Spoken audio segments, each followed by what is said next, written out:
The Kite Runner by Khaled Hosseini. Chapter 3. In school we used to play a game called Sher Jangi or Battle of the Poems. The Farsi teacher moderated it, and it went something like this. You recited a verse from a poem and your opponent had 60 seconds to reply with a verse that began with the same letter that ended yours. Everyone in my class wanted me on their team, because by the time I was 11, I could recite dozens of verses from Khayyam, Hafiz, or Rumi's famous Masnavi. One time I took on the whole class and won. I told Baba about it later that night, but he just nodded, muttered, "Good." That was how I escaped my father's aloofness in my dead mother's books. That and Hassan, of course. I read everything. Rumi, Hafiz, Sadi, Victor Hugo, Jules Verne, Mark Twain, Ian Fleming. When I had finished my mother's books, not the boring history ones, I was never much into those, but the novels, the epics, I started spending my allowance on books. I bought one a week from the bookstore near Cinema Park and stored them in cardboard boxes when I ran out of shelf room. Of course, marrying a poet was one thing, but fathering a son who preferred burying his face in poetry books to hunting, well, that wasn't how Baba had envisioned it, I suppose. Real men didn't read poetry, and God forbid they should ever write it. Real men, real boys played soccer, just as Baba had when he had been young. Now that was something to be passionate about. In 1970, Baba took a break from the construction of the orphanage and flew to Tehran for a month to watch the World Cup games on television, since at the time Afghanistan didn't have TVs yet. He signed me up for soccer teams to stir the same passion in me, but I was pathetic, a blundering liability to my own team, always in the way of an opportune pass or unwittingly blocking an open lane. I shambled about the field on scraggy legs, squalled for passes that never came my way, and the harder I tried, waving my arms over my head frantically and screeching, I'm open, the more I went ignored. But Baba wouldn't give up. When it became abundantly clear that I hadn't inherited a shred of his athletic talents, he settled for trying to turn me into a passionate spectator. Certainly I could manage that, couldn't I? I faked interest for as long as possible. I cheered with him when Kabul's team scored against Kandahar and yelped insults at the referee when he called a penalty against our team. But Baba sensed my lack of genuine interest and resigned himself to the bleak fact that his son was never going to either play or watch soccer. I remember one time Baba took me to the yearly Buzkeshi tournament that took place on the first day of spring, New Year's Day. Buzkeshi was and still is Afghanistan's national passion. A chopandaz, a highly skilled horseman usually patronized by rich aficionados, has to snatch a goat or cattle carcass from the midst of a melee, carry that carcass with him around the stadium at full gallop, and drop it in a scoring circle while a team of other chopandaz chases him and does everything in its power, kick, claw, whip, punch, to snatch the carcass from him. That day the crowd roared with excitement as the horsemen on the field bellowed their battle cries and jostled for the carcass in a cloud of dust. The earth trembled with the clatter of hooves.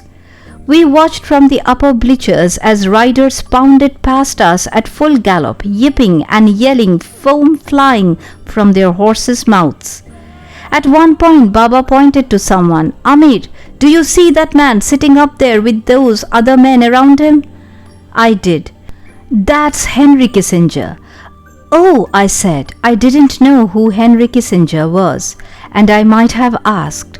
But at the moment I watched with horror as one of the chopandaz fell off his saddle and was trampled under a score of hooves.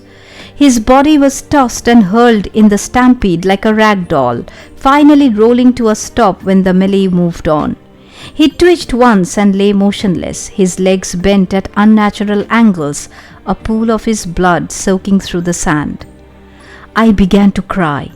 I cried all the way back home. I remember how Baba's hands clenched around the steering wheel, clenched and unclenched.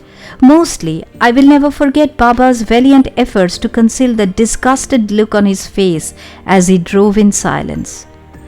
Later that night, I was passing by my father's study when I overheard him speaking to Rahim Khan. I pressed my ear to the closed door.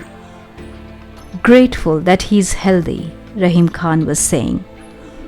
I know, but he's always buried in those books or shuffling around the house like he's lost in some dream." And I wasn't like that. Baba sounded frustrated, almost angry. Rahim Khan laughed. "Children aren't coloring books. You don't get to fill them with your favorite colors."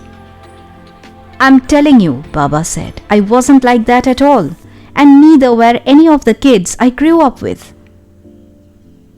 "You know, sometimes you are the most self-centered man I know," Rahim Khan said.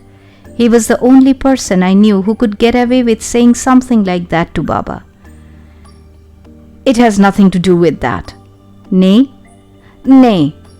"Then what?" I heard the leather of Baba's seat creaking as he shifted on it. I closed my eyes, pressed my ear even harder against the door, wanting to hear, not wanting to hear. Sometimes I look out this window and I see him playing on the street with the neighborhood boys.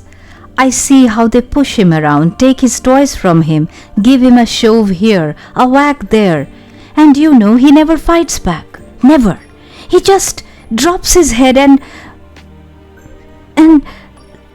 "So he's not violent," Rahim Khan said.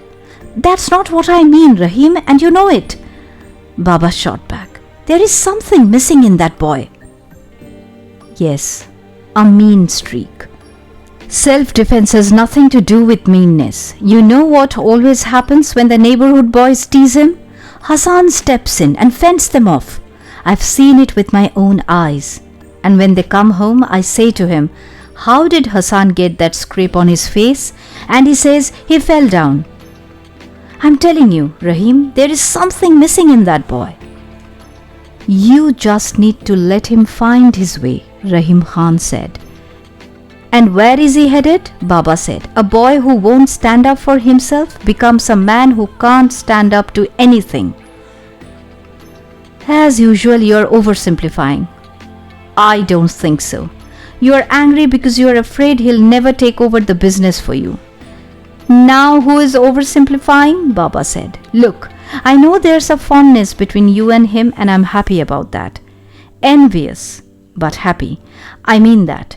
He needs someone who understands him, because God knows I don't.